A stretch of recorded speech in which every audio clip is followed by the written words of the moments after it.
Facebook Live's on. Yeah, we're good. We'll get both of you in there. And me not in there. It's behind like Rachel. She's like my spotter. Yeah. I got you. You're on. Good. Thank You're on. People will be frightened of you. you. Okay. Here we go. Good morning, Columbus. This is your clean guru, Cody Warren, CEO of Two Men in a Vacuum. Thank you for tuning in this morning. I'm here with Mike, and we're going to talk mostly about cleaning, like always. But today what we're going to do is we're going to break it down a little bit, and we're going to talk more scope when we attack these large projects, how we go in, when we take them over. Typically in our industry, hopefully, and especially with us, Two Men in a Vacuum, we're getting these large projects in disarray, and we're figuring out and navigating the scope of work and the process, the logistics, and then we're keeping them year after year. When I say large projects, I'm talking about large construction cleans, large turns, summer turns for different universities. One of the large projects we've had for year after year, which we're going to spend some time talking about today, is Oberlin College. A weird situation that they have at Oberlin, in which, if you've ever been to Oberlin, there's no hotels. So they have this large commencement in the spring, and all these families coming in to watch their son or daughter graduate, and there's nowhere to stay. So what they do is they open up the dorms for them to stay in, but it's a large graduation, so every dorm is taken. Well, the kids move out on a Friday, and then commencement is the following Friday. But technically, the kids don't have to be out by Monday, and the commencement's Friday. So we have to clean 1,400 dorm rooms, including all the halls, all the common areas, within basically 3 to 4 days. They give us from Sunday around 8 o'clock p.m. until Thursday at noon. Well, the first year was a complete nightmare. We go into this thing, and that's kind of what we talked about off air is, how do we go through, how do we logistically, how do we create a scope? So we went into this before. They've tried using different companies. Every company's failed miserably, and then they're a unionized shop. Actually, just this past week, they went to a non-unionized, so they're going to unionize, meaning all their janitorial services within. So a lot of the union staff would attempt to tackle this project, and it's just too much. So then they started looking to bring out an outside company. Our chemical rep, Maureen, who you met, well, her old boss, Brian, he put us in touch and said, these are your guys. So the first year we went in, complete nightmare. We didn't get out of there. I had a big function at my house. I actually was hosting a bunch of people for Prost, which is this German village society big get-together. I couldn't even make it back. Actually, Brian, he provided the food. That was when Barbecue Shop was just getting started. Oh, no kidding. And he actually came to my house, and North High Brewing brought the beer, and here I am, my own party. I couldn't make it because I was stuck at Oberlin. It was a complete nightmare. We got it done, but again, we weren't done until commencement was like at 3:30. We wrapped up at noon. Well, then the next year, this will be our 4th year this spring, but then the next year we were done by Thursday, and then last year we completely knocked it out of the park. We were off the campus by 1 o'clock on Wednesday, and we have it down to a science now. So, what we are good at is, a lot of times with these large projects, Ohio State's another one that we did the high dusting project at the RPAC. They've had 6 different companies that have come in over 6 years. They fired each company. They weren't able to complete it. It was a nightmare. We went in there. We were actually 2 days ahead of schedule. So, what we've become really good at, obviously we do the reoccurring nightly clean, weekly clean, monthly cleans, all that reoccurring stuff. We have clients, which we've talked about before, where we have 24/7 operation. We have folks that are basically night and day, 24 hours. But these large projects we've really become really good at.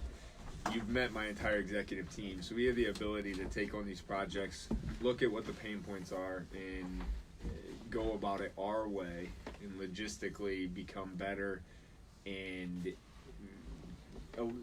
for the most part eliminate a lot of those pain points for the client. Well, let me ask you this, because when you take on, no two projects are the same, right? And my favorite phrase that we talk about is counting cans. If you're not just counting cans, if you've not heard us talk about this, that's how many trash cans in an office or in a building, and that's how they're kind of making this Excel spreadsheet of what it's going to cost.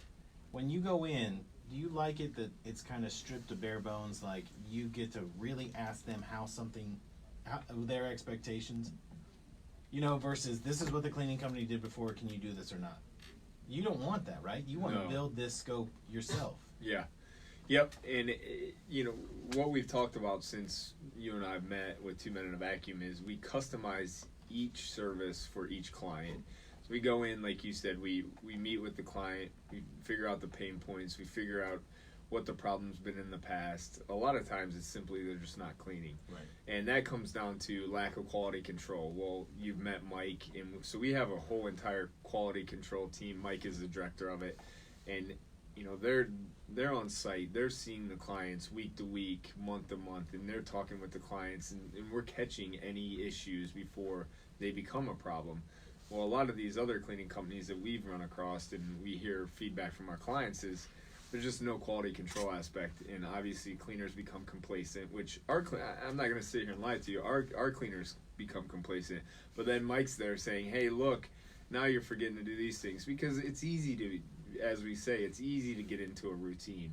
We all get in routines, and sometimes they're good, sometimes they're bad. In our industry, when our dirt specialists, which, as you know, we call our cleaning folks, when they get into a routine, it becomes bad because they become complacent, and then it's nothing against them, but when you're cleaning the same place so many times over and over again, and it's that repetitive, consistent routine, it's easy to overlook things. Right. Because what you're doing is, it looks clean to you because you've seen where it was before. Well, then that's where our quality control team comes in, and they'll put eyes on it and say, hey, did you happen to, you know, move this desk? It looks like it hasn't been moved in a few months or a few weeks or a few days. And those are just the extras that 2 Men in a Vacuum, you know, bring to the table. And again, like you said, we love those things where we can go in, we can meet with the client, and they say, hey, XYZ is not being done, ABC is being done. These are our pain points. This is the problem, and all those problems, and we can assess the situation and then obviously provide a proposal and go about it. But the biggest thing, again, is just constant communication. Our quality control team is talking to that client and making sure that we're doing what we said. We set expectations from the beginning, and then, you know, we have to meet them. You're a very positive person at all times.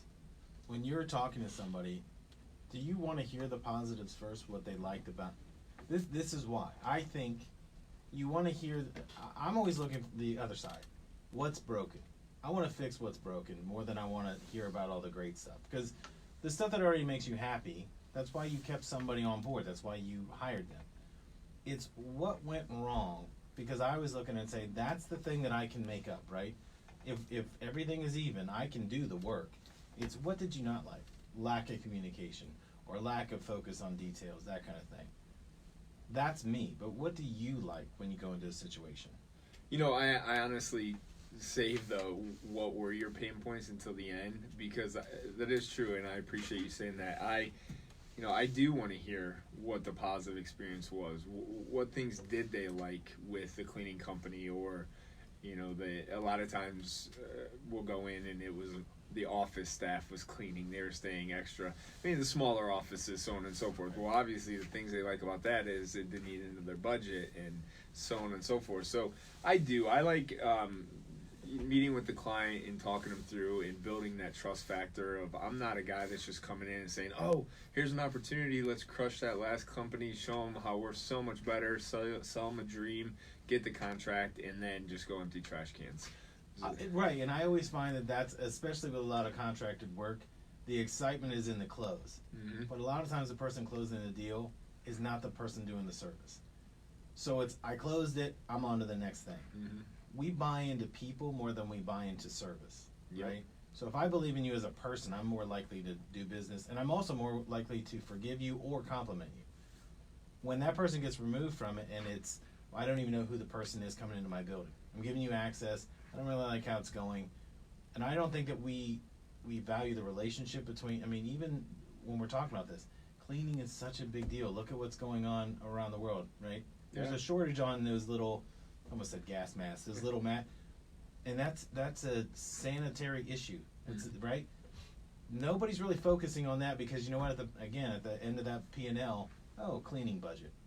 If you have a problem in your office and it's cleaning related, a great relationship can fix that. If not, if you're just doing it on cost or my employees are staying after, you got a problem on your hands. Yeah, You know? absolutely. And I mean, all those points that you just made are very valid, meaning that, we don't, when we go in, a lot of times I am selling, the deals, but Ryan is right there as well. Melissa does over the phone. And we do, because that does happen so many times, and we hear that as one of the pain points. Yeah, Joe came in, he sold us the cleaning, and we haven't seen Joe since. So that's something that we pride ourselves in staying away from. They're seeing my face, they're definitely seeing Ryan's face a lot. They're seeing Mike's face. Melissa's in communication with them. She's sending emails, hey, how was the service this week? Or Jackie, who's our other administrator, she's sending out emails to get feedback from the clients. So we're taking that and we're building upon that, because like I said, and I continue to say, is we want to be your cleaning company, but we also want to create a partnership with you, because we're there so much. We know the in and outs of your business, because we are in and out of your business on a daily, weekly basis. So that's something that we really pride ourselves in. As you know, with Mike, he loves his quality control checks, because he goes there and he talks with the clients and hangs out, rubs elbows. But the client also loves that, and for the most part. We do have the clients that are, hey, shoot me an email to check up, just because they're too busy to walk around and talk about cleaning. But Right. Mike will talk all day, and a lot of clients love that. So we are big on those things. And then let's go back and kind of bring it back in, is these large projects of we've really become that go-to company when it comes to large construction cleanups, those one-off large projects, because these companies see us come in being logistically sound, being prepared, being there on time. For instance, we're doing a big project for IBM downtown right now at 250 South High, and today actually was the last day. I was on site at 4:30 a.m. Because they're wrapping up, and superintendent wants to get the heck out of there. They've been there for weeks, but every time, Ed's his name, every time Ed has expected us to be there at that time, we're always there right on time. And it's simple. It's things simple as that. It's Right. being on time, being prepared. We always know we've done enough research and communication up front with the client, or just walking the project. We're getting ready to start another real big project. It's that new apartment build downtown. It's called the Harlow. It's on Main Street. But I mean, I've been to the site 8 times, and we don't even start the project till March 9th. I've had my window crew over there. I've had my floor care team. I've had Ryan there 4 times. I've had Mike there, just so everybody knows, because what we've seen, and I'm not going to sit here and glamorize how awesome 2 Men in a Vacuum is. Year 3, I would be like, yeah, we got this big project, and then we'd be like, we'll go day 1, we'll kind of feel it out, figure it out, and then day 2 we'll really be prepared. I obviously never said that, Right. but I know looking back that's kind of, that's how our process worked, because that's what people do. Now it's completely opposite of that. I don't care if the superintendent's like, you guys haven't even been to the site and I've gotten 50 emails from you. I don't mind at all, because I'm asking questions. A lot of times in these projects, for instance, like the Harlow building, say they signed the contract, we're ready to start March 9th, and then I have my window team coming on March 10th, and then they show up March 10th and 30 of the windows aren't even in. Right. It happens all the time in this industry, or they're not ready for when we're ready. So we're over communicating up front. We set expectations, they set their expectations, they're both clear. so everybody knows where they are in the process. With the Harlow, I'm gonna, starting on March 9th, every Tuesday morning at 9:30 a.m. they have a construction meeting. I ask if I could be part of that. Of course. So I'll be there. Which is so out of the realm of expectation. Yeah. Because you're not asking them to pay you to be there. You want to know what's going on. Yeah, absolutely. And that's it. They said, of course you can be there. We'll probably be on sites about 6 weeks. It's 6 floors, so we'll roughly do a floor a week with all exterior windows, all outside concrete. So, like I said, big project over 6 weeks. But yeah, I'll sit in on 6 different construction meetings, so I know exactly what's going on. I'll know when, because obviously these big projects, the construction company, what they need to do at the end of the day, when they turn over what we talked about before, when they turn over the keys to the quote unquote owner, that's the most important part of the job, so to speak. And for IBM, all the big execs from IBM are flying in next Tuesday, and at 1 o'clock is their walkthrough meeting. Ed, superintendent of very large construction company out off the East Coast in Baltimore, Maryland, who now uses us for everything because they've seen our process. But that's their time to shine. When they walk through at 1 o'clock on Tuesday of next week, all that work that they did and all those fine details, that's when it makes sense. And like I said, we're making sure we're dotting all our I's, crossing our T's up to that point so that the cleaning is perfect. Last thing we want to see is them walk through and there's dusty floors or whatnot. So just that whole process, staying over communicative with the superintendent or construction company or owner, whoever that might be, is how we've become successful in a lot of these big projects. Well, what I like is that you're ducking your head in there. So if there was a problem, you would know, but you're also proud of the work that you did. Like, you want to be there. You want to see their face. It's kind of like Christmas morning to you, right? The first time they're going to open that building and all these bigwigs are there, you get to see that. You only get to see it one time. Right. When somebody gets the keys to their new house or the new car, you always want to take a picture of it because it only happens that one time. It's got to be a cool feeling to know that they're coming in, and you might not get a pat on the back, but you're going to see their face and see what they love about it. And everybody loves the nice, new, shiny gimmick. Yep, absolutely. And I honestly, it's funny you say that because it's probably one of the reasons. I come from a background of cleaning, as you know, but for the most part, I'm a instant gratification type person. A lot of society is, and I work out, so those aren't instant gratification things that I do in life, but we all like it. So I love cleaning because I can walk into a place that's a complete mess and watch it go from start to finish and be clean. Right. Well, I mean, there is some gratification in cleaning. I think we've all done that where it's like, I'm just going to clean this one room, but I'm going to be super proud of it, right? Yep. But when you're doing it for a living and that all trickles down from you to everybody else that works there, you got to be really passionate about it. Mm-hmm. Like, you're a passionate person by nature anyway, but it's cool to know, like, the jobs that you're taking, this isn't just folding somebody's laundry. I mean, you're doing big scale projects, and when you're getting involved in it, like, there's got to be something, that juice has got to flow a little bit more when it's a bigger project, right? Yeah, absolutely. And you have so many different quote unquote pieces of the puzzle or players.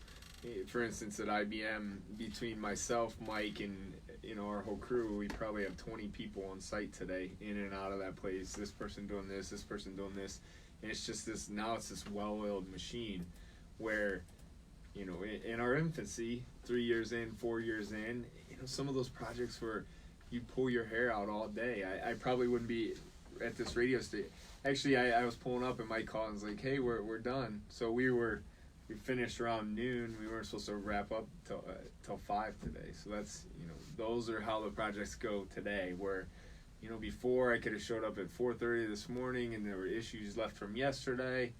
It's just this well-oiled machine, and being over communicative. And like, Ryan leaves for vacation today, his first vacation I think since he's worked, but he's going down to Nashville until Tuesday, but he was on site until 4 yesterday.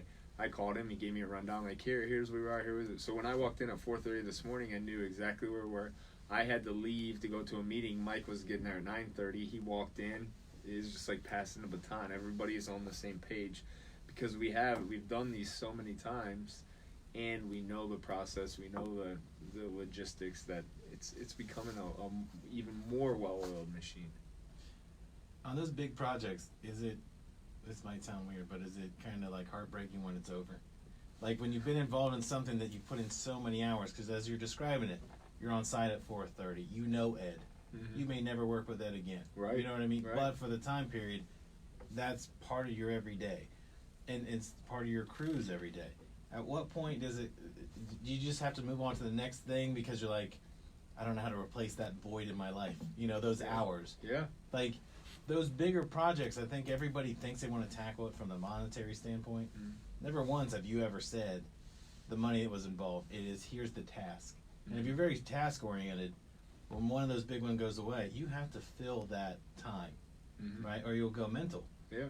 So you're always looking for that next big project you can jump on board, right? Yeah. That's funny. I never heard it put that way, but you're absolutely correct there. I know that first year with Oberlin, I'm telling you, you ask Mike and Ryan when I'm not around one day, they wanted to kill me. I wanted to kill, I don't know. I wanted to not There's be. a lot of murder going on. Yeah, it was ugly that last day. And then the next year, you forget about it, and then it comes up. And now, like you said, I think after, when we were leaving last year, we all looked at each other like, we got this now. And it's just, It's like summer camp. I can't Yeah. wait to go back. Like Yep. I've got it down. It's not a nightmare anymore. yep. And we stay, when we go to Oberlin, we all stay for, we show up on campus. We take a big, box truck filled to the brim with supplies. We show up on Sunday, like, here comes 2 Men in a Vacuum. We probably got 50 people, and we rent out. They do have the one hotel. So last year we rented 15 rooms. Everyone stays on site, and, we're basically 16 hours a day. Sunday 8 hours. We work till midnight. And then Monday 16, Tuesday 16, and like I said, half day on Wednesday, and we're out of there. 1,440 rooms later or something like that. I forget the number. It was But when you're doing that, you're together basically all day, every day for that time period, right? all day, every day. We're running around, and, people were. But it's like quality a control. team. It's kind of It like if is. you went away for football camp or something like that. I always think about the stories like in the 60s, 70s, and 80s. That's the way they used to sell the phone book. These people would go to a town like Oberlin and stay there for months so they could canvass the whole place. But what happened is a lot of these people would go, let's say they left a company, they would go with each other. They would find each other jobs so they could be around each other because it was such a team building thing, not on purpose. Mm-hmm. But it's one of those things like you're not going to forget that. Wow. We don't really. How many times in your life do you get to go out of town or stay overnight for a few days in your business life? Right. You don't. You don't. But you never forget when you went to a conference in Cleveland or something. You always want to keep in touch with that person because it's an experience you wouldn't have got any other way. Yeah. And I bet your people, if you ask them, that's probably like their going to camp experience. Every year they go to Oberlin. Yeah. Like I'm sure Mike looks forward to it, even though the work aspect of it. But I bet there's his favorite pizza place up there or something that he likes to go to with you or Ryan or whoever. Yeah. You know what I mean? No, you're absolutely right. There's this burrito place that we talk There you about go. all There you year. go. And we were just like, hey, over there. And it's funny, though, we've done such a great job on that one project, now 3 years, that, as I said, they went from a non-unionized, I don't know, this probably made the news, I haven't been watching it, but they fired all their union staff, and now it's going to be a non-unionized shop. So they want us to bid it. But the reason I'm telling you this is because Mike and Ryan are like, oh yeah, and then we can have a weekly trip to Oberlin, because we would take over their entire janitorial aspect of the entire campus. So you're talking 40 to 50 full-time people. And so we would basically have to have our own a small location just in Oberlin, just for that one account. So, but like you said, the funny thing about it is, now we can do a weekly trip to Oberlin, and we just Right. laughed. Because after that first year, we all looked at each other and says, unless we can figure this out logistically, I don't know if I ever want to do this again. And then, the next year comes, we're like, we got this. But like I said, now, because of all the work that we've put in, the headache, but also the positive work and figuring out the logistics and being over communicative with the staff, because that's another thing too. You got the head guy, Scott, and then you got the people that work underneath him. So they're all moving different ways. So we had to learn each person's kind of personality, because this commencement thing that they do is so huge that everybody wants to be a boss, kind of, Right. if that makes sense. You know, well, these guys clean it this way, and these guys clean it this way, or this is how this is done, and we've told them every year. The first year was the hardest, and then now they just trust us. We show up and we're like, look, we got this. We've created different checkout sheets. We've done all this work for them, and now we walk on and they're like, oh, they're here. Think of how we can just sit back and relax. Which before, because of all the pain that they've had. So yeah, Well, this time always blows by. I always enjoy this, but before we leave, if someone, big or small, Yep. because you want to clean everything, you want We to do. clean all of Columbus, I do. how can they reach 2 Men in a Vacuum? Give us a shout at 614-300-7970. And as always, thank you for tuning in. This is the Clean Guru, Cody Warren, CEO of 2 Men in a Vacuum. You can also find us online at www.twomenandavacuum.com. Thank you. Have a great Sunday. Got it?